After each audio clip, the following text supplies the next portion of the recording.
ರುದ್ರನ ರೂಮ್ನೆಲ್ಲ ತುರ್ತು ಅಲಾರಾಮ್ ಒಳಗಿಸಿಂದ್ರೆ ಡಾಕ್ಟರ್ಗಳು ಗಡಿಬಿಡಿಯಾಗಿ ರುದ್ರನ ಹತ್ರ ಹೋದರು.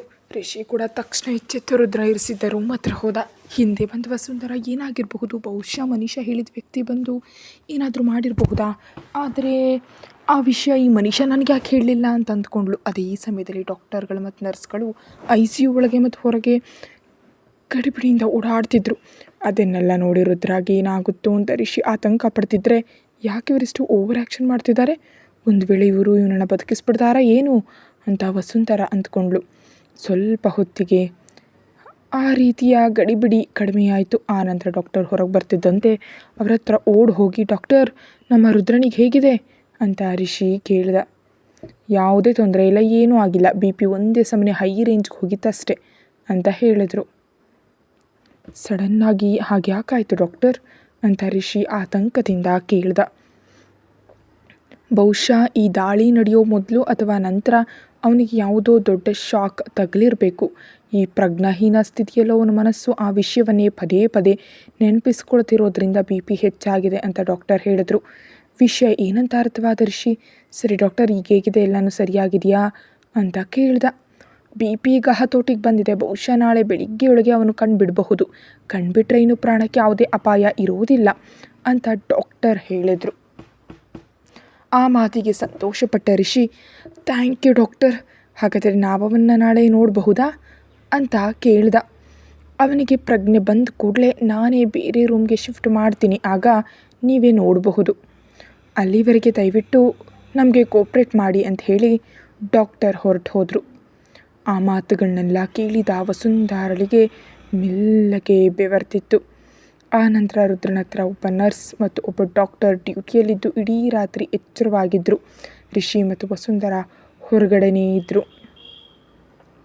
ಪಾಪ ರುದ್ರ ರಂಜನಿ ಮಾಡಿದ ಮೋಸವನ್ನು ತಡ್ಕೊಳ್ಳೋದಕ್ಕಾಗ್ತಿಲ್ಲ, ಅದಕ್ಕೆ ಅವನ BP ಅಷ್ಟು ಹೆಚ್ಚಾಗಿದೆ. ನಾನು ಪ್ರೀತಿಸಿದ ಹುಡುಗಿ ನಾನು ಮೋಸ ಮಾಡಿದ್ಲು, ಅವನು ಪ್ರೀತಿಸಿದವಳು ಅವನಿಗೆ ಮೋಸ ಮಾಡಿದ್ಲು, ಬಹುಶಃ ಈ ಹುಡುಗಿಯರೆಲ್ಲ ಇಷ್ಟೇನಾ, ಮೋಸ ಮಾಡೋದಕ್ಕಾಗಿ ಪ್ರೀತಿಸ್ತಾರೋ ಏನೋ ಅಂತ ರಿಷಿ ಮನಸ್ಸಿನಲ್ಲೇ ಅಂದ್ಕೊಂಡ. ಅವನ ಆಲೋಚನೆ ಹೀಗಿದ್ದರೆ, ಈ ಮನುಷ್ಯ ಏನೋ ಪ್ಲ್ಯಾನ್ ಮಾಡಿದ್ದಾಳೆ ಅಂತ ಖುಷಿಪಟ್ಟಿದ್ದೆ, ಆದರೆ ಅವಳು ಏನೂ ಮಾಡಿಲ್ಲ. ಈ ರುದ್ರನ BP ಇನ್ನೂ ಸ್ವಲ್ಪ ಹೆಚ್ಚಾಗಿ ಹಾರ್ಟ್ ಅಟ್ಯಾಕ್ ಆಗಿ ಬಂದು ಅವನ ಮೇಲೆ ಹೋಗಿದ್ರೂ ಆಗ್ತಿತ್ತು, ಬೆಳಿಗ್ಗೆ ಅವನು ಕಣ್ಣು ಬಿಟ್ಟರೆ ನಾನು ಮೇಲೆ ಹೋಗಬೇಕಾಗುತ್ತೆ ಅಂತ ವಸುಂಧರ ಆತಂಕ ಪಡ್ತಿದ್ಲು. ಅವಳ ಆತಂಕ ಗಮನಿಸಿದ ರಿಷಿ, ಪಾಪ ಆಂಟಿ ರುದ್ರನಿಗಾಗಿ ಟೆನ್ಷನ್ ಪಡ್ತಿದ್ದಾರೆ, ಇಲ್ಲಿ ಹೀಗೆ ಇದ್ರೆ ಅವರ ಆರೋಗ್ಯ ಕೆಡಬಹುದು ಅಂದ್ಕೊಂಡು, ಆಂಟಿ ನೀವೆಲ್ಲ ಸರಿಯಾಗಿದ್ದೀರಾ ಅಂತ ಕೇಳ್ದ. ಆ ಮಾತಿಗೆ ಬೆಚ್ಚಬಿದ್ದ ವಸುಂಧರ, ಹೌದು ರಿಷಿ ಚೆನ್ನಾಗಿದ್ದೀನಿ ಅಂದ್ಲು. ನೀವು ಮನೆಗೆ ಹೋಗ್ತೀರಾ ಅಂತ ರಿಷಿ ಕೇಳ್ದ. ಇಲ್ಲ ರಿಷಿ, ನನ್ನ ಈ ಸ್ಥಿತಿಯಲ್ಲಿ ಬಿಟ್ಟು ನಾನು ಎಲ್ಲಿಗೂ ಹೋಗೋದಕ್ಕೆ ಸಾಧ್ಯ ಇಲ್ಲ, ಅವನಿಗೆ ಪ್ರಜ್ಞೆ ಬಂದಮೇಲೆ ನಾನು ಆಸ್ಪತ್ರೆಯಿಂದ ಹೋಗ್ತೀನಿ ಅಂತ ತುಂಬ ಬೇಸರವಾಗಿರುವಂತೆ ನಟಿಸಿದ್ಲು ವಸುಂಧರ. ಅವಳು ನೋವಿ ಕರಗಿದ ರಿಷಿ, ಸರಿ ಆಂಟಿ, ನಿಮಗಾಗಿ ಇಲ್ಲೇ ರೂಮ್ ಕೊಡಿಸ್ತೀನಿ, ಅಲ್ಲಿ ವಿಶ್ರಾಂತಿ ತಗೊಳ್ಳಿ ಅಂತ ಕೇಳ್ದ. ಪರವಾಗಿಲ್ಲ ರಿಷಿ, ನಾನು ಇಲ್ಲೇ ಕಾಯ್ತೀನಿ ಅಂತಂದ್ಲು ವಸುಂಧರ. ಆಂಟಿ ನೀವು ರಾತ್ರಿಯೆಲ್ಲ ಹೀಗೆ ಎಚ್ಚರವಿರೋದು ಸರಿಯಲ್ಲ, ಇದೇ ಫ್ಲೋರ್ನಲ್ಲಿ ಯಾವುದಾದ್ರೂ ರೂಮ್ ಖಾಲಿ ಇದೆಯಾ ಅಂತ ಕೇಳಿ ಬರ್ತೀನಿ, ನೀವು ಅಲ್ಲಿ ವಿಶ್ರಾಂತಿ ತೆಗೆದುಕೊಳ್ಬಹುದು ಅನ್ನುತ್ತಾ ಅವಳು ಮಾತನ್ನು ಕೇಳಿಸ್ಕೊಳ್ಳದೆ ರಿಷಿ ಅಲ್ಲಿಂದ ಹೋದ. ಅವನು ಅತ್ತ ಹೋಗ್ತಿದ್ದಂತೆ ವಸುಂಧರ ಮನೀಷಾಗೆ ಫೋನ್ ಮಾಡಿದ್ಲು. ಮನೀಷಾ ಗಾಢ ನಿದ್ರೆಯಲ್ಲಿದ್ಲು. ನಂಬರ್ ನೋಡದೆ ಫೋನ್ ಎತ್ತಿ, ಹಲೋ ಯಾರು ಅಂತ ಕೇಳಿದ್ಲು. ಅಷ್ಟರಲ್ಲೇ ನಾನು ಯಾರಂತ ಮರ್ತು ಹೋಯ್ತಾ, ಧ್ವನಿ ಕೇಳಿದ್ರೆ ಚೆನ್ನಾಗಿ ನಿದ್ರೆ ಮಾಡ್ತಿರುವಂತಿದೆ, ನನ್ನ ದರಿದ್ರ ತಲೆ ಮೇಲಿದ್ದಾಗ ನಿಂಗೆ ನಿದ್ರೆ ಹೇಗೆ ಬರುತ್ತೆ ಅಂತ ಸಿಟ್ಟಿನಿಂದ ಕೇಳಿದ್ಲು ವಸುಂಧರ. ಓ ವಸುಂಧರ ಆಂಟಿ ನೀವಾ, ಪರಿಸ್ಥಿತಿ ಏನೇ ಇರಲಿ ನಿದ್ರೇನು ಬಿಡಬಾರ್ದು ಅನ್ನೋದನ್ನು ನಾನು ಕಲ್ತಿದ್ದೀನಿ, ಇರಲಿ ನೀವು ಈ ಸಮಯದಲ್ಲಿ ಅಷ್ಟು ಗಾಬರಿಯಿಂದ ಫೋನ್ ಮಾಡಿದ್ಯಾಕೆ, ಏನಾಯಿತು, ಆ ರುದ್ರ ಮೇಲೆ ಹೋದ್ನಾ ಅಂತ ಮನೀಷಾ ಕೇಳಿದ್ಲು. ಅಷ್ಟೊಂದು ಅದೃಷ್ಟ ನಮ್ಗೆ ಎಲ್ಲಿದೆ, ಇಲ್ಲಿ ಈ ರುದ್ರ ಬದುಕೋ ಹಾಗಿದ್ದಾನೆ, ಅವನು ಬದುಕಿದ್ರೆ ನೀನು ನಾನು ಇಬ್ಬರು ಸಾಯ್ತೀವಿ ಅಂತಂದ್ಲು ವಸುಂಧರ. ಅಯ್ಯೋ ಪಾಪ ಆಂಟಿ, ನಾನು ನಿಮಗೆ ನಿಜವಾದ ವಿಷಯ ಹೇಳೋದನ್ನೇ ಮರ್ತು ಹೋದೆ, ಈಗ ನಿಮ್ಮ ರುದ್ರನ ದೃಷ್ಟಿಯಲ್ಲಿ ಅವನನ್ನು ಶೂಟ್ ಮಾಡಿದ್ಯಾರು ಅಂತ ಮನೀಷಾ ಕೇಳಿದ್ಲು. ಇದೇನು ಅರ್ಥವಿಲ್ಲದ ಪ್ರಶ್ನೆ ಕೇಳ್ತಿದ್ದಾಳೆ ಅಂತ ಅಂದ್ಕೊಂಡು ವಸುಂಧರ, ರುದ್ರನನ್ನು ಶೂಟ್ ಮಾಡಿದ್ರೆ ರಂಜನಿ ಅಂತ ಹೇಳಿದ್ಲು. ಚೆನ್ನಾಗಿ ಹೇಳಿದ್ರಿ, ಹಾಗಾದರೆ ರಂಜನಿ ಶೂಟ್ ಮಾಡಿದಾಗ ಅವಳು ಯಾಕೆ ಶೂಟ್ ಮಾಡಿದ್ಲು ಅಂತ ಅವನು ಯೋಚಿಸ್ತಾನೆ ಹೊರತು ಮಧ್ಯದಲ್ಲಿರೋ ನಮ್ಮ ಬಗ್ಗೆ ಯೋಚಿಸ್ತಾನ, ನೀವೇ ಹೇಳಿ ಅಂತಂದ್ಲು ಮನೀಷಾ. ಆ ಮಾತಿಗೆ ಅಂದರೆ ರುದ್ರನಿಗೆ ತನ್ನನ್ನು ಶೂಟ್ ಮಾಡಿದ ರಂಜನಿ ಬಗ್ಗೆ ಅಲ್ಲದೆ ನಮ್ಮ ಬಗ್ಗೆ ಆಲೋಚನೆ ಬರೋದಿಲ್ಲ ಅಂತೀಯಾ, ಅಷ್ಟೇನಾ ಅಂತ ಕೇಳಿದ್ಲು ವಸುಂಧರ. ಅಷ್ಟೇ ಆಂಟಿ, ಅದನ್ನು ಯೋಚಿಸಿಯೇ ನಾನು ನಿರಾಳವಾಗಿ ನಿದ್ರೆ ಮಾಡ್ತಾ ಇದ್ದೀನಿ ಅಂತಂದ್ಲು ಮನೀಷಾ. ಆ ಮಾತಿಗೆ ಸಿಟ್ಟು ಮಾಡಿಕೊಂಡು, ಏ ಹುಚ್ಚಿ, ಅಲ್ಲಿರೋದು ಸಾಮಾನ್ಯ ವ್ಯಕ್ತಿಯಲ್ಲ, ಅವನು ರುದ್ರ. ಅವನ ಬುದ್ಧಿವಂತಿಕೆ ಏನು ಅಂತ ಇಷ್ಟು ವರ್ಷ ಪಕ್ಕದಲ್ಲಿದ್ದಂಗೆ ಚೆನ್ನಾಗಿ ಗೊತ್ತು. ಅವನಿಗಷ್ಟು ಬುದ್ಧಿ ಇದ್ದಿದ್ರೆ ನಾವು ರಂಜನಿನ ಅಷ್ಟು ಪಕ್ಕಾಗಿ ಕಿಡ್ನಾಪ್ ಮಾಡಿದಾಗಲೂ ಅವಳನ್ನ ಕಂಡು ಹಿಡಿಯೋದಕ್ಕಾಗ್ತಿರ್ಲಿಲ್ಲ. ಅವನಿಗಷ್ಟು ಬುದ್ಧಿ ಇಲ್ದಿದ್ರೆ ಪ್ಯಾರಿಸ್ನಲ್ಲಿದ್ದ ರಂಜನಿನ ವರುಣ್ನಿಂದ ಬೇರೆ ಮಾಡಿ ಅವಳನ್ನ ವಾಪಸ್ ಬರ್ತಿರ್ಲಿಲ್ಲ. ಅಷ್ಟು ಬುದ್ಧಿ ಇಲ್ದಿದ್ರೆ ತನ್ನ ಮಗುವಂತಂದು ನನಗೇ ತಿಳಿಯದಂತೆ ಮತ್ತೆ ಮಾಯ ಮಾಡ್ತಿರ್ಲಿಲ್ಲ ಅಂದ್ಲು ವಸುಂಧರ. ಅದನ್ನೆಲ್ಲ ಕೇಳ್ತಿದ್ದ ಮನೀಷಾಗೆ ಒಂದು ಕಡೆ ಭಯವಾಗಿ, ಹಾಗಾದರೆ ನೀವೇನು ಹೇಳ್ತಿದ್ದೀರಾ ರುದ್ರ, ನಮ್ಮನ್ನು ಸುಮ್ಮನೆ ಬಿಡೋದಿಲ್ಲ ಅಂತೀರಾ ಅಂತ ಕೇಳಿದ್ಲು. ಖಂಡಿತವಾಗಿಯೂ ಬಿಡೋದಿಲ್ಲ. ಅವನ ಮುಂದಿನ ಗುರಿ ಯಾರ್ಯಾರಾಗಿರ್ತಾರೆ ಅಂತ ಊಹೆ ಮಾಡೋದು ಕೂಡ ಕಷ್ಟ ಅಂತಂದ್ಲು ವಸುಂಧರ. ಸರಿ, ನೀವು ಅಲ್ಲೇ ಇದ್ದೀರಲ್ಲ, ಅವನಿಗೇನಾದರೂ ಮಾಡಿ ಏನು ಮಾಡೋದಕ್ಕಾಗೋದಿಲ್ಲ ಅಂದರೆ ಆಲೋಚನೆ ಬಿಟ್ಟು ನಿದ್ರೆ ಮಾಡಿ. ನನಗಂತೂ ನಿದ್ರೆ ಬರ್ತಿದೆ, ಇಡ್ತೀನಿ ಆಂಟಿ ಅಂತ ಹೇಳಿ ವಸುಂಧರ ಇನ್ನೊಂದು ಮಾತಾಡೋದಕ್ಕೆ ಅವಕಾಶ ಕೊಡದೆ ಫೋನ್ ಕಟ್ ಮಾಡಿದ್ಲು ಮನುಷ್ಯ. ಕಟ್ಟಾದ ಫೋನ್ ನೋಡ್ತಾ, ಇದೇನೀ ಹುಡುಗಿ ಇಷ್ಟು ಸುಲಭವಾಗಿ ತಗೊಳ್ತಿದ್ದಾಳೆ, ನೋಡಿದ್ರೆ ಇದು ನನಗೇನೋ ತೊಂದರೆ ಕೊಡುವಂತಿದೆ ಅಂತ ವಸುಂಧರ ಆತಂಕ ಪಡೋದಕ್ಕೆ ಶುರು ಮಾಡಿದ್ಲು. ಅಷ್ಟರಲ್ಲಿ ರಿಷಿ ಬಂದು, ಆಂಟಿ ಆ 3ನೇ ರೂಮ್ನಲ್ಲಿ ಹೋಗಿ ವಿಶ್ರಾಂತಿ ಪಡೀರಿ ಅಂತ ಅಂದ. ಆ ಮಾತಿಗೆ ಇಲ್ಲಿ ನಾನಿದ್ದು ಈಗ ಮಾಡೋದು ಏನೂ ಇಲ್ಲ, ಏನಾದರೂ ಇದ್ದರೆ ನಾಳೆ ಯಾವುದಾದ್ರೂ ನರ್ಸ್ಗೆ ಹಣ ಕೊಟ್ಟು ಯಾವುದಾದ್ರೂ ಪ್ಲ್ಯಾನ್ ಮಾಡಬಹುದು ಅಂದ್ಕೊಂಡು ವಸುಂಧರ ಸೈಲೆಂಟಾಗಿ ಆ ರೂಮ್ಗೆ ಹೋದ್ಲು. ಮತ್ತೊಂದೆಡೆ ಅಡುಗೆ ಮಾಡುತ್ತಾ ಆಲೋಚನೆಯಲ್ಲಿ ಮುಳುಗಿದ್ಲು ಮಾಲತಿ. ಅದನ್ನು ಗಮನಿಸಿದ ಕವಿತಾ, ಏಯ್ ಮಾಲಾ, ಇಲ್ಲೇ ಇದೆಯಾ ಅಂತ ಕೇಳಿದ್ಲು. ಆಲೋಚನೆಯಲ್ಲಿದ್ದ ಮಾಲತಿಗೆ ಆ ಮಾತು ಕೇಳಿಸ್ಲಿಲ್ಲ. ಅದಕ್ಕೆ ಅವಳನ್ನ ತಳ್ಳುತ್ತಾ, ಏಯ್ ಮಾಲಾ, ಎಲ್ಲಿಗೆ ಹೋಯ್ತು ನಿನ್ನ ಗಮನ ಅಂತ ಕೇಳಿದ್ಲು. ಬೆಚ್ಚು ಬಿದ್ದ ಮಾಲತಿ, ಏನು ಕವಿತಾ ಅಂತ ಕೇಳಿದ್ಲು. ಅಷ್ಟು ಆಳವಾಗಿ ಏನು ಯೋಚಿಸ್ತಿದ್ಯಾ ಅಂತ ಸಂಶಯದಿಂದ ಕೇಳಿದ್ಲು ಕವಿತಾ. ನನಗೆ ಬೇರೆ ಏನೋ ಆಲೋಚನೆ ಇರುತ್ತೆ ಕವಿತಾ, ಆ ರಂಜಿನಿ ಬಗ್ಗೆ ಅಷ್ಟೇ. ಅವಳು ಯಾಕಷ್ಟು ಹಠ ಮಾಡ್ತಿದ್ದಾಳೆ? ನಾವು ಬಂದು 4 ದಿನ ಆಯಿತು, ಆದರೂ ಅವಳು ಬರಲಿಲ್ಲ. ನೋಡಿದ್ರೆ ಈ ಹುಡುಗಿ ಎಂದಿಗೂ ಬದಲಾಗುವಾಗ ಕಾಣ್ತಿಲ್ಲ. ಅವಳಿಗೆ ರುದ್ರ ಅಂದರೆ ಇಷ್ಟ ಇಲ್ಲದಂತಿದೆ ಅಂತಂದ್ಲು ಮಾಲತಿ. ಹಾಗಾದರೆ ಅವರಿಬ್ಬರಿಗೂ ಡೈವರ್ಸ್ ಕೊಡಿಸ್ಬಿಡೋಣವಾ ಅಂತ ನಗ್ತಾ ಕೇಳಿದ್ಲು ಕವಿತಾ. ಮದುವೆನೇ ಆಗಿಲ್ಲ, ನೀನಾಗಲೇ ಡೈವರ್ಸ್ ತನಕ ಹೋದ್ಯಾ, ಕರ್ಮ ಕರ್ಮ ಅಂತಂದ್ಲು ಮಾಲತಿ. ಅದಕ್ಕೆ ಸಣ್ಣಗೆ ನಕ್ಕ ಕವಿತಾ, ಅವ್ರಿಗೆ ಮದುವೆ ಮಾತ್ರ ಆಗಿಲ್ಲ, ಉಳಿದಿದ್ದೆಲ್ಲ ಆಗಿದೆ. ನಾನು ತಿಳಿದ ಮಟ್ಟಿಗೆ ನಮ್ಮ ರಂಜನಿಗೆ ರುದ್ರ ಅಂದರೆ ಇಷ್ಟನೇ, ಆದರೆ ಯಾವುದೋ ವಿಷಯದಲ್ಲಿ ಅವಳು ಹಿಂದೆ ಸರಿತಿದ್ದಾಳಷ್ಟೇ. ಹೇಗಾದರೂ ಮಾಡೋರಿಬ್ಬರನ್ನು ಒಂದು ಮಾಡಿದ್ರೆ ಮೆಲ್ಲಗೆ ಅವರೇ ಸರಿ ಆಗ್ತಾರೆ. ಸೊ ನೀನು ಯಾಕೆ ಅಷ್ಟು ಯೋಚಿಸ್ತಿದೀಯಾ ಅಂತ ಕೇಳಿದ್ಲು ಕವಿತಾ. ಏನೋ ಅವಳ ಜೀವನ ಕೂಡ ನನ್ನ ಹಾಗೆ ಒಂಟಿ ಜೀವನವಾಗುತ್ತೋ ಏನೋ ಅಂತ ಭಯ ಆಗ್ತಿದೆ ಕವಿತಾ ಅಂತ ಮುಗ್ಧವಾಗಿ ಹೇಳಿದ್ಲು ಮಾಲತಿ. ನೋಡು ಮಾಲತಿ, ನೀನೇ ಹೀಗೆ ಹೆದರಿದ್ರೆ ಹೇಗೆ? ನಮ್ಮ ಜೀವನದಲ್ಲಿ ನಾವು ಏನೆಲ್ಲ ನೋಡಿಲ್ಲ. ನಮ್ಮ ಹಣೆ ಬರಹದಲ್ಲಿ ಏನಿದೆಯೋ ಅದೇ ನಡೆಯುತ್ತೆ. ಅದರಿಂದ ಹೆಚ್ಚಾಗಿ ಯೋಚಿಸ್ಬೇಡ. ನೀನು ಹೀಗೆ ಯೋಚಿಸ್ತಾ ಅಡುಗೆ ಹಾಳು ಮಾಡಿದ್ರೆ ಹೇಗೆ? ಸರಿಯಾಗಿ ಗಮನ ಇಟ್ಟು ಅಡುಗೆ ಮಾಡಿದ್ರೆ ಮಾತ್ರ ನಮ್ಮ ಬಿಸ್ನೆಸ್ ಚೆನ್ನಾಗಿರುತ್ತೆ. ಇಲ್ಲದಿದ್ದರೆ ಮತ್ತೆ ನಾವು ಯಾರ ಮೇಲಾದರೂ ಆಧಾರ ಆಗಬೇಕಾಗತ್ತೆ. ಆದ್ದರಿಂದ ಜಾಗರೂಕತೆಯಿಂದ ಅಡುಗೆ ಮಾಡು ಅಂತಂದ್ಲು ಕವಿತಾ. ಆ ಮಾತುಗಳಿಗೆ ತನ್ನ ಆಲೋಚನೆ ಬಿಟ್ಟು ಸರಿ ಅನ್ನುತ್ತಾ ಅಡುಗೆ ಮಾಡುತ್ತಲೇ ಅಂದ ಹಾಗೆ, ರುದ್ರ ಯಾಕೆ ನಿನ್ನೆಯಿಂದ ಇವರಿಗೂ ಫೋನ್ ಮಾಡಿಲ್ಲ ಕೇಳಿದ್ಲು ಮಾಲತಿ. ಏನೋ ನನಗೂ ಫೋನ್ ಮಾಡಿಲ್ಲ, ಜೊತೆ ಧ್ಯಾನನ್ನು ಕೂಡ ಕರ್ಕೊಂಡು ಹೋಗಿದ್ದಾನೆ, ಅವಳನ್ನ ಎಲ್ಲಿ ಕರ್ಕೊಂಡು ಹೋಗಿರಬಹುದು ಅಂದ್ಲು ಕವಿತಾ. ಗೊತ್ತಾಗ್ತಿಲ್ಲ, ಪಾಪ ಚಿಕ್ಕ ಮಗು, ಅವಳಿಗೆ ಇಷ್ಟು ದಿನ ತಂದೆ ದೂರವಾಗಿದ್ದ, ಈಗ ತಾಯಿ ದೂರವಾಗಿದ್ದಾಳೆ. ಹೋಗಲಿ, ಅವಳು ರುದ್ರನ ಹತ್ರ ಇದ್ದರೆ ಪರವಾಗಿಲ್ಲ, ಆದರೆ ಅವನ ನಡವಳಿಕೆ ನೋಡಿದ್ರೆ ಅವಳನ್ನ ಎಲ್ಲೋ ದೂರ ಇಟ್ಟಿರುವಂತ ಕಾಣ್ತಿದೆ ಅಂತಂದ್ಲು ಮಾಲತಿ. ಎಲ್ಲಿಗೆ ಹೋದರೂ ಬೇಗ ಬಂದುಬಿಡ್ತಾಳೆ ಬಿಡು ಮಾಲತಿ. ಬೇಗ ಅವ್ರ ಸಮಸ್ಯೆಗಳೆಲ್ಲ ತೀರು ಹೋಗಿ ಅವರಿಬ್ಬರು ಒಂದಾದರೆ ಅಷ್ಟೇ ಸಾಕು. ಧ್ಯಾನನ ವಾಪಸ್ ಕರ್ಕೊಬರ್ತಾರೆ, ಅವ್ರದ್ದೊಂದು ಸುಖಿ ಕುಟುಂಬ ಆಗತ್ತೆ ಅಂತಂದ್ಲು ಕವಿತಾ. ಹೌದು, ಈಗಾಗಲೇ ರಂಜನಿ ತಿಳಿಯದೆ ತಪ್ಪುಗಳನ್ನ ಮಾಡಿ ಬಹಳ ತೊಂದರೆ ಅನುಭವಿಸಿದ್ದಾಳೆ. ಇನ್ನು ಮುಂದಾದರೂ ಎಲ್ಲವೂ ಸರಿಯಾಗಿ ನನ್ನ ಮಗಳು ಸುಖವಾಗಿ ಗಂಡ ಮಗುವಿನೊಂದಿಗಿದ್ದರೆ ಸಾಕು, ನನಗಿನ್ನೇನು ಬೇಡ ಅಂತ ಮನಪೂರ್ವಕವಾಗಿ ಹೇಳಿದ್ಲು ಮಾಲತಿ. ಇನ್ನೊಂದೆಡೆ ರಾತ್ರಿ ಎಲ್ಲ ರುದ್ರನ ರೂಮ್ ಹೊರಗಡೆ ಇದ್ದ ರಿಷಿ ನಡೆದ ವಿಷಯಗಳನ್ನೆಲ್ಲ ನೆನಪು ಮಾಡಿಕೊಂಡು ಒಂದೊಂದಾಗಿ ಯೋಚನೆ ಮಾಡ್ತಿದ್ದ. ಒಬ್ಬ ಒಳ್ಳೆ ಗೆಳೆಯನನ್ನೇ ನಾನು ಇಷ್ಟೊಂದು ಮೋಸ ಮಾಡಿದೆ, ಅನಾವಶ್ಯಕವಾಗಿ ನಮ್ಮ ಗೆಳೆತನವನ್ನು ಸಮಸ್ಯೆಗೆ ಸಿಲುಕಿಸ್ದೆ. ಇನ್ನು ರುದ್ರ ನನ್ನನ್ನು ನಂಬ್ತಾನಾ ಅಂತ ಯೋಚಿಸ್ತಾ ಮೆಲ್ಲಗೆ ನಿದ್ರೆಗೆ ಜಾರ್ದ. ಮಾರನೇ ದಿನ ಬೆಳಿಗ್ಗೆ 10 ಗಂಟೆ ಆಗ್ತಿದ್ದಂತೆ ಡಾಕ್ಟರ್ ರೌಂಡ್ಸ್ಗೆ ಬಂದರು. ಅವ್ರನ್ನ ನೋಡಿ ರಿಷಿ ಎದ್ದು ಹೋಗಿ ರೂಮ್ ಹೊರಗೆ ನಿಂತ. ಡಾಕ್ಟರ್ ಹೊರ ಬರ್ತಿದ್ದಂತೆ, ಡಾಕ್ಟರ್, ರುದ್ರನ ಪರಿಸ್ಥಿತಿ ಹೇಗಿದೆ ಅಂತ ಆತಂಕದಿಂದ ಕೇಳಿದ. ಅವನೀಗ ಅಪಾಯದಿಂದ ಹೊರಗಿದ್ದಾನೆ, ಇನ್ನೊಂದು ಅರ್ಧ ಗಂಟೆಯಲ್ಲಿ ಅವನಿಗೆ ಪ್ರಜ್ಞೆ ಬರಬಹುದು ಅವನಿಗಿನ್ನೇನೂ ತೊಂದರೆ ಇಲ್ಲ ಅಂತ ಹೇಳಿ ಹೊರಟು ಹೋದರು ಡಾಕ್ಟರ್. ಅದಕ್ಕೆ ನಿರಾಳವಾದ ರಿಷಿ ಮತ್ತೆ ಕುರ್ಚಿ ಮೇಲೆ ಕೂತ. ಸ್ವಲ್ಪ ಹೊತ್ತಿಗೆ ಗಡಿಬಿಡಿಯಾಗಿ ಬಂದ ವಸುಂಧರಾ, ಮಗನೇ ರಿಷಿ ರುದ್ರನಿಗೆ ಹೇಗಿದೆ ಅಂತ ಕೇಳಿದ್ಲು. ರುದ್ರ ಅಪಾಯದಿಂದ ಹೊರಗಾಗಿದ್ದಾನೆ ಆಂಟಿ, 1-2 ಗಂಟೆಯಲ್ಲಿ ರೂಮ್ಗೆ ಶಿಫ್ಟ್ ಮಾಡಿದ್ರೆ ನಾವು ಹೋಗಿ ನೋಡಬಹುದು ಅಂತ ಖುಷಿಯಿಂದ ಹೇಳಿದ ರಿಷಿ.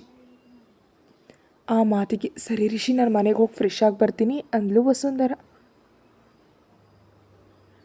ಆ ಮಾತಿಗೆ ಆಶ್ಚರ್ಯಪಟ್ಟ ರಿಷಿ, ಇದೇನು ಆಂಟಿ ನಿನ್ನೆಯಿಂದ ವಿಚಿತ್ರವಾಗಿ ನಡ್ಕೊಳ್ತಿದ್ದಾರೆ, ರಾತ್ರಿಯೆಲ್ಲ ಮನೆಗೆ ಹೋಗಿ ಅಂದರೂ ಹೋಗಲಿಲ್ಲ, ಈಗ ರುದ್ರನಿಗೆ ಪ್ರಜ್ಞೆ ಬರೋ ಸಮಯದಲ್ಲಿ ಮನೆಗೆ ಹೋಗ್ತೀನಿ ಅಂತಿದ್ದಾರೆ ಅಂತ ಅನುಮಾನದಿಂದ ಅವಳನ್ನ ನೋಡ್ದ.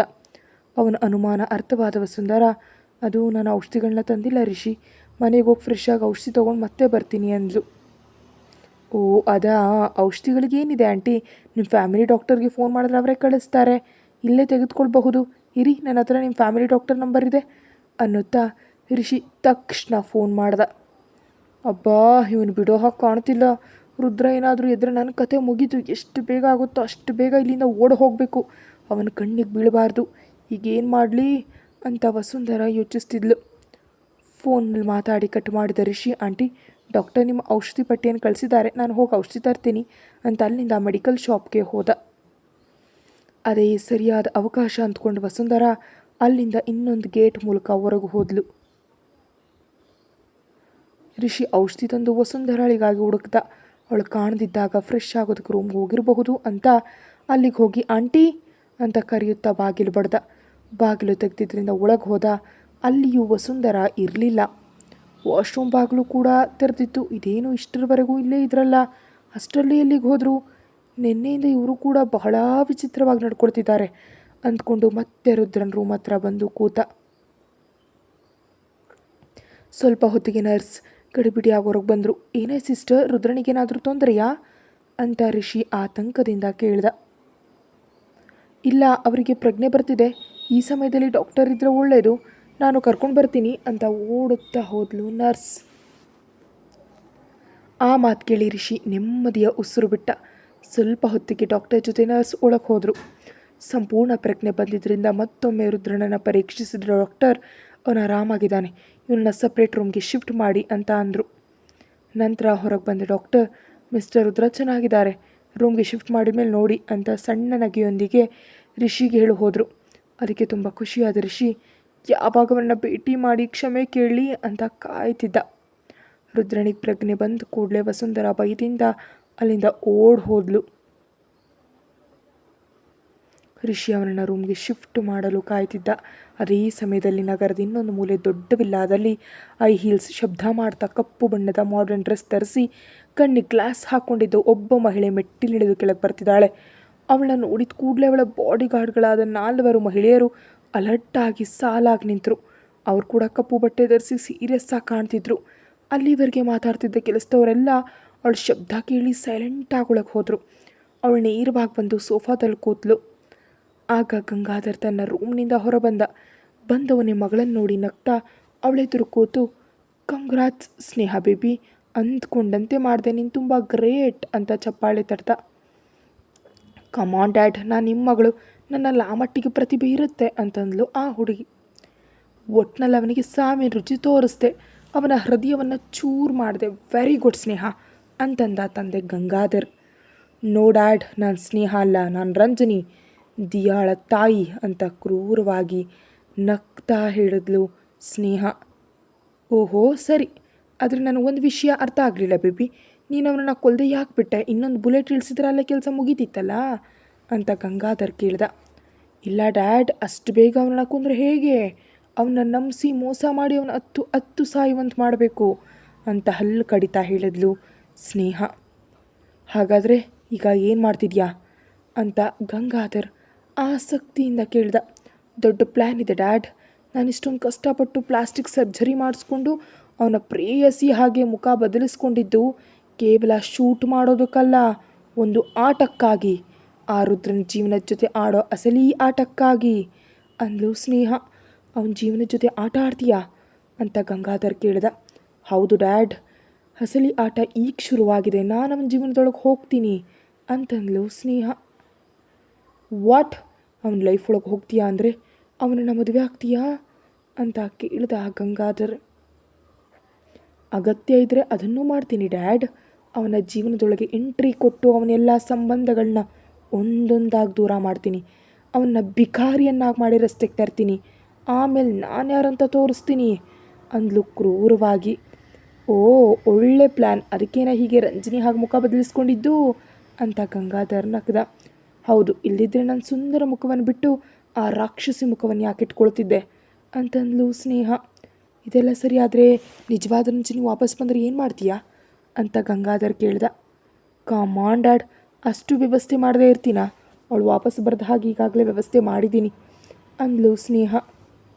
ಆ ಮಾತಿಗೆ ಬೆಚ್ಚಿ ಬಿದ್ದ ಗಂಗಾಧರ್, ಓ ಮೈ ಗಾಡ್, ನೀನು ತುಂಬ ಅಡ್ವಾನ್ಸ್ ಆಗಿದೆ ಬೇಬಿ. ನಿನ್ನ ಬಗ್ಗೆ ಹೆಮ್ಮೆ ಇದೆ. ಈ ಗಂಗಾಧರ್ನ ಮಗಳು ಅನ್ನೋದಕ್ಕಿಂತ ಈ ಸ್ನೇಹಳ ತಂದೆ ಗಂಗಾಧರ್ ಅಂತ ಕರೆಸ್ಕೊಳ್ಳೋದಕ್ಕೆ ಹೆಮ್ಮೆ ಪಡ್ತೀನಿ. ಇನ್ನು ಮುಂದೆ ನೀನು ಆಡೋ ಆಟವನ್ನು ನಾನು ಹತ್ತಿರದಿಂದ ನೋಡಬೇಕಂತಂದ. ಕ್ಷಮಿಸಿ ಡ್ಯಾಡ್, ಅದಕ್ಕೆ ಸಮಯ ಬೇಕು. ಆದರೆ ಅವನು ಪಡೋ ನೋವನ್ನು ನೀವು ನೋಡಿ ಎಂಜಾಯ್ ಮಾಡಿ ಅನ್ನುತ್ತಾ ಎದ್ದು ನಿಂತಲು ಸ್ನೇಹ. ಸರಿ, ಆದರೆ ಈಗ ಏನು ಮಾಡ್ತೀಯಾ ಅಂತ ಗಂಗಾಧರ್ ಕೇಳ್ದ. ಈಗ ನಾನು ಎಂಟ್ರಿ ಕೊಡೋ ಸಮಯ ಬಂದಿದೆ ಡ್ಯಾಡ್. ಆ ರುದ್ರನಿಗೆ ಪ್ರಜ್ಞೆ ಬಂದಿದೆಯಂತೆ. ಅವನು ತುಂಬ ಬುದ್ಧಿವಂತ. ಸುಮ್ಮನೆ ಇರ್ತಾನಾ? ಇದನ್ನು ಶೂಟ್ ಮಾಡಿದ್ದು ರಂಜನಿನಾ ಅಥವಾ ಬೇರೆ ಯಾರ ಅಂತ ಹುಡ್ಕೋದಕ್ಕೆ ಶುರು ಮಾಡ್ತಾನೆ. ಆದ್ದರಿಂದ ಅವನು ಹಾಗೆ ಆಲೋಚನೆ ಮಾಡದಂತೆ ನಾನು ಅವನ ಹತ್ರ ಇರಬೇಕು. ನಾನು ನಿಮಗೆ ಟಚ್ನಲ್ಲಿರ್ತೀನಿ, ಆದರೆ ನೀವು ಮಾತ್ರ ನನಗೆ ಫೋನ್ ಮಾಡಬೇಡಿ ಅಂತ ಹೇಳಿ ಅಲ್ಲಿಂದ ಹೊರಟು ಹೋದ್ಲು ಸ್ನೇಹ. ಹೋಗ್ತಾ ಇರೋ ಮಗಳನ್ನು ನೋಡಿ ಆಲ್ ದಿ ಬೆಸ್ಟ್ ಬೇಬಿ ಅಂತ ಮೀಸೆ ತಿರುವಿದ ಗಂಗಾಧರ್, ನನ್ನ ಮಗಳ ಬಗ್ಗೆ ನನಗೆ ಹೆಮ್ಮೆ ಇದೆ ಅಂತ ನಕ್ದ. ಇನ್ನು ರುದ್ರನಿಗೆ ಈ ದಾಳಿ ನಡೆಯುವ ಒಂದು ದಿನ ಮೊದಲು ಇಟಲಿಯಲ್ಲಿ ಏನಾಯಿತು ಅಂತ ನೋಡೋಣ. ರಂಜನಿ ಇಟಲಿಯಲ್ಲಿದ್ದ ಕಂಪನಿಯನ್ನು ವಶಕ್ಕೆ ಪಡ್ಕೊಂಡ್ಳು. ಮೊದಲ ದಿನವೇ ಅವಳ ವಿವರಗಳನ್ನ ಪಡೆದ ಜಾನ್ ಈಗಾಗಲೇ ರುದ್ರ ಹೇಳಿದ್ರಿಂದ ಅವಳು ಇಷ್ಟು ವರ್ಷ ಸಂಬಳವನ್ನು ಅಕೌಂಟ್ಗೆ ಹಾಕ್ದ. ಅದನ್ನು ನೋಡಿ ಖುಷಿಪಟ್ಟ ರಂಜನಿ ತಕ್ಷಣ ಇಂಡಿಯಾಕ್ಕೆ ಟಿಕೆಟ್ ಬುಕ್ ಮಾಡಿದ್ಲು. ಕೆಲವು ದಿನಗಳಲ್ಲಿ ವಾಪಸ್ ಬರೋದಾಗಿ ಹೇಳಿ ಕಂಪ್ನಿಯನ್ನು ಜಾನ್ಗೆ ಒಪ್ಪಿಸಿ ಇಂಡಿಯಾಕ್ಕೆ ಹೊರಟ್ಲು. ಏರ್ಪೋರ್ಟ್ನಲ್ಲಿ ಕೂತಿದ್ದ ರಂಜನಿ ಯಾವಾಗ ಇಂಡಿಯಾಕ್ಕೆ ಹೋಗ್ತೀನೋ ಅಂತ ಕಾಯ್ತಿದ್ಲು. ಒಂದು ಕಡೆ ತಾಯಿ ಮತ್ತು ಕವಿತಾಳನ್ನು ನೆನಪಿಸ್ಕೊಳ್ತಾ ತನ್ನ ಮಗಳು ದಿಯಾನನ್ನು ಭೇಟಿಯಾಗೋದಕ್ಕೆ ಹಾತೊರಿತಿದ್ಲು. ಎಲ್ರಿಗಿಂತ ಮುಖ್ಯವಾಗಿ ರುದ್ರ ಅವನ್ನ ಭೇಟಿಯಾಗಿ ತನ್ನ ಮನಸ್ಸಿನ ಭಾವನೆಗಳನ್ನ ಭಯಗಳನ್ನ ಹೇಳಿ ಬೇಗ ಮದುವೆ ಆಗಬೇಕು ಅಂತ ನಿರ್ಧರಿಸಿದ್ಲು. ಅದೇ ಆಲೋಚನೆಯಲ್ಲಿ ಅವಳು ಫ್ಲೈಟನ್ನು ಹತ್ತಿದ್ಲು. ಇನ್ನೊಂದೆಡೆ ಅಮೇರಿಕಾದಲ್ಲಿರೋ ಸುರಭಿ ರುದ್ರ ವ್ಯವಸ್ಥೆ ಮಾಡಿದ ಮನೆಯಲ್ಲಿ ದಿಯಾಗೆ ಇಷ್ಟವಾದ ತಿಂಡಿ ಮಾಡಿಕೊಟ್ಲು. ನಂತರ ತಾನು ಕಾಲೇಜ್ಗೆ ಹೋಗಲು ಬ್ಯಾಗ್ ರೆಡಿ ಮಾಡ್ಕೊಳ್ತಾ ದಿಯಾನನ್ನು ಎಲ್ಲಿ ಬಿಡಲಿ ಅಂತ ಯೋಚಿಸ್ತಿದ್ಲು. ಅದನ್ನು ಗಮನಿಸಿದ ದಿಯಾ, ಚಿಕ್ಕಿ ಬ್ಯಾಗ್ ರೆಡಿ ಮಾಡ್ತಿದ್ಯಾ, ನಾವು ಮತ್ತೆ ಎಲ್ಲೋ ಹೋಗ್ತಿದ್ದೀವಾ ಅಂತ ಕೇಳಿದ್ಲು. ಇಲ್ಲ ಮಗು, ನಾನು ಕಾಲೇಜ್ಗೆ ಹೋಗಬೇಕು ಅಂತ ಅಂದ್ಲು ಸುರಭಿ. ಮತ್ತೆ ಅದಕ್ಕೆ ಯಾಕೆ ಮಮ್ಮಿ ಥರ ಯೋಚಿಸ್ತಿದ್ಯಾ ಅಂತ ಕೇಳಿದ್ಲು ದಿಯಾ. ಸುರಭಿ ನಗ್ತಾ, ನಿನ್ನನ್ನು ಎಲ್ಲಿ ಬಿಡಲಿ ಅಂತ ಯೋಚಿಸ್ತಿದ್ದೀನಿ ಅಷ್ಟೇ ಅಂದ್ಲು. ಪರವಾಗಿಲ್ಲ ಚಿಕ್ಕಿ, ನನ್ನನ್ನು ಕೂಡ ಕಾಲೇಜ್ ಕರ್ಕೊಂಡು ಹೋಗು, ನಾನು ಗಲಾಟೆ ಮಾಡಲ್ಲ. ಮಮ್ಮಿ ಕಂಪ್ಯೂಟರ್ ಕ್ಲಾಸ್ಗೆ ಹೋಗುವಾಗ ನನ್ನ ಕರ್ಕೊಂಡು ಹೋಗ್ತಿದ್ರು ಗೊತ್ತಾ ಅಂದ್ಲು ದಿಯಾ. ಆದರೆ ಇಲ್ಲಿ ಬಿಡೋದಿಲ್ಲ ದಿಯಾ, ಇದು ಮೆಡಿಕಲ್ ಕಾಲೇಜ್, ಸ್ಟೂಡೆಂಟ್ಸ್ಗೆ ಮಾತ್ರ ಎಂಟ್ರಿ ಇರುತ್ತೆ ಅಂತಂದ್ಲು ಸುರಭಿ. ಹಾಗಾದರೆ ನನ್ನನ್ನು ಕ್ಯಾಂಟೀನಲ್ಲಿ ಕೂರಿಸು, ನೀನು ಫೋನ್ ಕೊಡು, ನಾನು ಗೇಮ್ ಮಾಡ್ತೀನಿ. ಮಮ್ಮಿ ಆಫೀಸ್ನಲ್ಲಿ ಹಾಗೆ ಮಾಡ್ತಿದ್ರು ಅಂದ್ಲು ದಿಯಾ. ಓ ನನ್ನ ಪುಟ್ಟ ರಾಕ್ಷಸಿ, ನಿನಗೆ ಬುದ್ಧಿ ಜಾಸ್ತಿ ಇದೆ. ಫೋನ್ಗಾಗಿದೆಲ್ಲ ಮಾಡ್ತಿದ್ಯಾ? ಸರಿ, ಹಾಗೆ ಮಾಡೋಣ. ಸಂಜೆ ಬಂದಮೇಲೆ ಪ್ಲೇ ಸ್ಕೂಲ್ ಇದೆಯಾ ಅಂತ ನೋಡ್ತೀನಿ ಅಂದ್ಲು ಸುರಭಿ. ಚಿಕ್ಕಿ, ನಿನಗಿದೆಲ್ಲ ಹೇಗೆ ಗೊತ್ತಾಗುತ್ತೆ ಅಂತ ದಿಯಾ ಕೇಳಿದ್ಲು. ಸುರಭಿ ಅವಳ ತಲೆ ಮೇಲೆ ಸಣ್ಣದಾಗಿ ಹೊಡೆದು, ನೀನು ಮಗು, ನಾನಲ್ಲ ಅಂತ ಇಬ್ಬರು ಕಾಲೇಜ್ಗೆ ಹೋದರು. ಕಾಲೇಜ್ನಲ್ಲಿ ದಿಯಾನನ್ನು ಕ್ಯಾಂಟೀನಲ್ಲಿ ಬಿಡಲು ಕರ್ಕೊಂಡು ಹೋಗ್ತಿರುವಾಗ ಕೆಲವು ಹುಡುಗರು ಹಾಯ್ ಸಂತೂರ್ ಮಮ್ಮಿ ಅಂತ ಕಮೆಂಟ್ ಮಾಡಿದ್ರು. ಸುರಭಿ ಅವ್ರನ್ನ ಕೋಪದಿಂದ ನೋಡಿ ಸುಮ್ಮನೆ ಹೋದ್ಲು. ಇಷ್ಟರಲ್ಲಿ ಒಬ್ಬ ವ್ಯಕ್ತಿ ಅಡ್ಡ ಬಂದು, ಈ ಸಂತೂರ್ ಮಮ್ಮಿ ತನ್ನ ಮಗುವನ್ನು ಈಗಲೇ ಡಾಕ್ಟರ್ ಮಾಡೋದಕ್ಕೆ ಇಲ್ಲಿಗೆ ತಂದಿದ್ದಾಳ ಏನು ಅಂತ ಕೇಳ್ದ. ನೋಡಿ, ಹೀಗೆ ಕಮೆಂಟ್ ಮಾಡೋದು ಸರಿಯಲ್ಲ, ದಾರಿ ಬಿಡಿ ಅಂದ್ಲು ಸುರಭಿ. ಅವನು ನಕ್ಕನೆ ಹೊರತು ದಾರಿ ಬಿಡಲಿಲ್ಲ. ಸುರಭಿ ಅವನ್ನ ಸರಿಸಿ ದಿಯಾನನ್ನು ಕ್ಯಾಂಟೀನಲ್ಲಿ ಕೂರಿಸಿ ತಿಂಡಿ ಕೊಡಿಸಿ ಅಲ್ಲಿನ ವೆಯ್ಟರ್ ಹತ್ರ ಅವಳನ್ನ ನೋಡ್ಕೊಳ್ಳೋದಕ್ಕೆ ಹೇಳ್ದ. ಆಗ ವೆಯ್ಟರ್, ಮೇಡಮ್, ಇಲ್ಲಿ ಬಹಳ ಜನ ಮಕ್ಕಳು ಇರೋರು ಬರ್ತಾರೆ, ಮಕ್ಕಳಿಗಾಗಿ ಕಾಲೇಜಿನಲ್ಲಿ ಪ್ಲೇ ಸ್ಕೂಲ್ ಇದೆ, ಅಲ್ಲಿ ಬಿಡಬಹುದು ಅಂದ. ಅದು ಕೇಳಿ ಖುಷಿಯಾದ ಸುರಭಿ ದಿಯಾನನ್ನು ಅಲ್ಲಿಗೆ ಸೇರಿಸಿ ಪ್ರಶಾಂತವಾಗಿ ಕ್ಲಾಸ್ಗೆ ಹೋದ್ಲು. ಕ್ಲಾಸ್ನಲ್ಲಿ ಸುರಭಿ ಪಕ್ಕದಲ್ಲಿ ಒಬ್ಬಳು ಹುಡುಗಿ ಬಂದು ಕೂತ್ಲು. ಹಾಯ್, ನಾನು ಶ್ರೇಷ್ಠ, ಇಂಡಿಯಾದಿಂದ ಅಂತ ಪರಿಚಯಿಸ್ಕೊಂಡ್ಳು. ಸುರಭಿ ಕೂಡ ತನ್ನ ಪರಿಚಯವನ್ನು ಮಾಡಿಕೊಂಡ್ಳು. ನೀವು ಸಂತೂರ್ ಮಮ್ಮಿ ಹೆಸರು ಕರೆಕ್ಟಾಗಿದ್ದೀರಿ, ನಿಮ್ಮ ಮಗುವನ್ನಾಗಲೇ ನೋಡಿದೆ, ಸೇಮ್ ನಿಮ್ಮ ಥರನೇ ಇದ್ದಾಳೆ. ಅಂದಹಾಗೆ ನಿಮ್ಮ ಹಸ್ಬೆಂಡ್ ಏನು ಮಾಡ್ತಾರೆ ಅಂತ ಕೇಳಿದ್ಲು ಶ್ರೇಷ್ಠ. ಸುರಭಿ ಅವಳು ನನ್ನ ಮಗು ಅಲ್ಲ ಅಂತ ಹೇಳೋದಕ್ಕೆ ಹೋಗಿ ಯಾಕೋ ಸುಮ್ಮನಾಗಿ ನಕ್ಬಿಟ್ಲು. ಹಸ್ಬೆಂಡ್ ಏನು ಮಾಡ್ತಾರೆ ಅಂದರೆ ಬರೀ ನಗ್ತೀರಾ ಅಂತ ಇಷ್ಟ ಕೇಳಿದ್ಲು. ಅವ್ರು ಇಂಡಿಯಾದಲ್ಲಿ ಬಿಸ್ನೆಸ್ ಮಾಡ್ತಾರೆ ಅಂದ್ಲು ಸುರಭಿ. ಸರಿ, ಮಗು ಮಾತ್ರ ಬಹಳ ಕ್ಯೂಟ್ ಆಗಿದ್ದಾಳೆ, ಎಲ್ಲಿ ಬಿಟ್ಟಿದ್ದೀರಿ ಅಂತ ಇಷ್ಟ ಕೇಳಿದ್ಲು. ಪ್ಲೇ ಸ್ಕೂಲ್ನಲ್ಲಿ ಬಿಟ್ಟಿದ್ದೀನಿ ಅಂದ್ಲು. ಹಾಗಾದರೆ ಹೋಗುವಾಗ ನಾನು ಬರ್ತೀನಿ, ಅವಳ ಕೆನ್ನೇನು ಮುಟ್ಟಬೇಕು ಅಂತ ಇಷ್ಟ ನಕ್ಕದ್ಲು. ಇದರಲ್ಲಿ ಪ್ರೊಫೆಸರ್ ಬಂದಿದ್ದರಿಂದ ಪರಿಚಯ ಕಾರ್ಯಕ್ರಮ ಶುರುವಾಯಿತು. ಇನ್ನೊಂದೆಡೆ ರುದ್ರನಿಗೆ ಪ್ರಜ್ಞೆ ಬಂದಿದ್ದರಿಂದ ಅವನ್ನ ರೂಮ್ಗೆ ಶಿಫ್ಟ್ ಮಾಡೋದಕ್ಕೆ ನರ್ಸ್ ತಯಾರಿ ಮಾಡ್ತಿದ್ಲು. ಹೊರಗೆ ನಮ್ಮವ್ರು ಯಾರಾದರೂ ಇದ್ದಾರಾ ಸಿಸ್ಟರ್ ಅಂತ ರುದ್ರ ಕೇಳ್ದ. ಒಬ್ಬ ವ್ಯಕ್ತಿ ಇದ್ದಾರೆ ಅಂದ್ಲು ಸಿಸ್ಟರ್. ಒಮ್ಮೆ ಅವ್ರನ್ನ ಕರೀತೀರಾ ಅಂತ ಕೇಳ್ದ. ಈಗ ಶಿಫ್ಟ್ ಮಾಡ್ತೀವಿ, ಆಮೇಲೆ ನೋಡಬಹುದು ಅಂದ್ಲು ನರ್ಸ್. ರುದ್ರ ಸೈಲೆಂಟಾಗಿ ನಡೆದಿದ್ದನ್ನೆಲ್ಲ ನೆನಪು ಮಾಡ್ಕೊಳ್ತಿದ್ದ. ತನ್ನ ಶೂಟ್ ಮಾಡಿದ ರಂಜಿನಿ ಹತ್ರ ಅವನ ಆಲೋಚನೆ ನಿಂತಿತ್ತು. ಅವಳು ನನ್ನನ್ನು ಯಾಕೆ ಶೂಟ್ ಮಾಡಿದ್ಲು? 4 ದಿನದ ಹಿಂದೆ ನೋಡಿದ ರಂಜಿನಿಗೂ ಇವಳಿಗೂ ಬಹಳ ವ್ಯತ್ಯಾಸ ಇದೆ. ಇಲ್ಲ, ಇವಳು ನನ್ನ ರಂಜಿನಿ ಅಲ್ಲ, ನನ್ನ ರಂಜಿನಿ ಇಂಥ ಕೆಲಸ ಮಾಡಲ್ಲ, ಇವಳು ಬೇರೆ ಯಾರೋ ಅಂತ ಅಂದ್ಕೊಂಡ. ಆದರೆ ಅವನ ಆಲೋಚನೆ ನಿಲ್ಲಲಿಲ್ಲ. ಸರಿ, ಶೂಟ್ ಮಾಡಿದ ರಂಜಿನಿ ಅಲ್ಲ ಅಂದ್ಕೊಳ್ಳೋಣ, ಆದರೆ ಅವಳು ಅವಳಂತೆಯೇ ಯಾಕಿದ್ದಾಳೆ? ಮನುಷ್ಯಳನ್ನು ಯಾಕೆ ಉಳಿಸಿದ್ಲು? ಏನೋ ನಡೀತಿದೆ, ಅರ್ಥ ಆಗ್ತಿಲ್ಲ ಅಂದ್ಕೊಂಡ. ಆ ಆಲೋಚನೆಗಳಿಂದ ಅವನು BP ಮತ್ತೆ ಹೆಚ್ಚಾಯಿತು. ಅದನ್ನು ನೋಡಿದ ನರ್ಸ್, ಸರ್, ಹೀಗೆ BP ಹೆಚ್ಚಿಸ್ಕೊಂಡ್ರೆ ನಿಮ್ಗೆ ಒಳ್ಳೇದಲ್ಲ, ಸುಮ್ಮನೆ ಇರಿ ಅಂತ ಇಂಜೆಕ್ಷನನ್ನು ನೀಡಿದ್ಲು. ಸ್ವಲ್ಪ ಹೊತ್ತಿಗೆ BP ಕಂಟ್ರೋಲ್ ಆಗಿ ಅವನನ್ನು ರೂಮ್ಗೆ ಶಿಫ್ಟ್ ಮಾಡಿದ್ರು. ಆಮೇಲೆ ರಿಷಿ ಮೆಲ್ಲಗೆ ರೂಮ್ ಒಳಗೆ ಬಂದ. ಅವನಿಗೆ ರುದ್ರನ ಮುಖ ನೋಡೋದಕ್ಕೂ ಸಂಕೋಚ ಆಗ್ತಿತ್ತು. ಆದರೂ ಇಷ್ಟಪಟ್ಟೆ ಹತ್ರ ಹೋದ. ರಿಷಿಯನ್ನು ನೋಡಿ ರುದ್ರ ನಗ್ದ. ರಿಷಿ ತಲೆ ತಗ್ಸಿ, ನನ್ನ ಕ್ಷಮಿಸು ರುದ್ರ ಅಂದ. ರುದ್ರ ನಗ್ನಗ್ತಾ, ಪರವಾಗಿಲ್ಲ ರಿಷಿ, ನನ್ನ ಜೀವನದಲ್ಲಿ ನಾನು ನಮ್ಮದವರೆಲ್ಲ ನನ್ನ ಬೆನ್ನಿಗೆ ಚೂರಿ ಹಾಕಿದ್ರು, ನೀನಾದರೂ ತಪ್ಪು ತಿಳಿದು ನನ್ನ ಉಳಿಸ್ದೆ, ಥ್ಯಾಂಕ್ಸ್ ಕಣೋ ಅಂದ. ಇಲ್ವೋ, ನಾನು ಮಾಡಿದ್ದು ದೊಡ್ಡ ತಪ್ಪು, ಅದಕ್ಕೆ ನೀನು ಯಾವ ಶಿಕ್ಷೆ ಕೊಟ್ಟರೂ ಸಿದ್ಧ ಅಂತಂದ ರಿಷಿ. ಶಿಕ್ಷೆ ಕೊಡೋ ಸ್ಥಿತಿಯಲ್ಲಿ ನಾನಿದ್ದೀನಾ ಅಂತ ರುದ್ರ ನಗ್ತ. ರಿಷಿ ಕೂಡ ಸಣ್ಣದಾಗಿ ನಗ್ತ. ಆಗ ವಸುಂಧರ ನೆನಪಾಗಿ, ಮಮ್ಮಿಗೆ ಇನ್ನೂ ವಿಷಯ ಹೇಳಿಲ್ವಾ, ಅವಳ ಆಸ್ಪತ್ರೆಗೆ ಬಂದಿಲ್ವಾ ಅಂತ ರುದ್ರ ಕೇಳ್ದ. ನಾನು ಹೇಳ್ದಿದ್ರು ನಿನ್ನೆ ಬಂದಿದ್ದಾರೆ, ಮನೀಷಾ ಅವ್ರಿಗೆ ಫೋನ್ ಮಾಡಿ ಹೇಳಿದ್ಲಂತೆ ಅಂತಂದ ರಿಷಿ. ಹೌದಾ, ಮತ್ತಮ್ಮ ಎಲ್ಲಿದ್ದಾರೆ? ರೂಮ್ ಒಳಗೆ ಯಾಕೆ ಬರಲಿಲ್ಲ ಅಂತ ಕೇಳ್ದ ರುದ್ರ. ಅದೇ ನನಗೂ ಅರ್ಥ ಆಗ್ತಿಲ್ಲ ರುದ್ರ.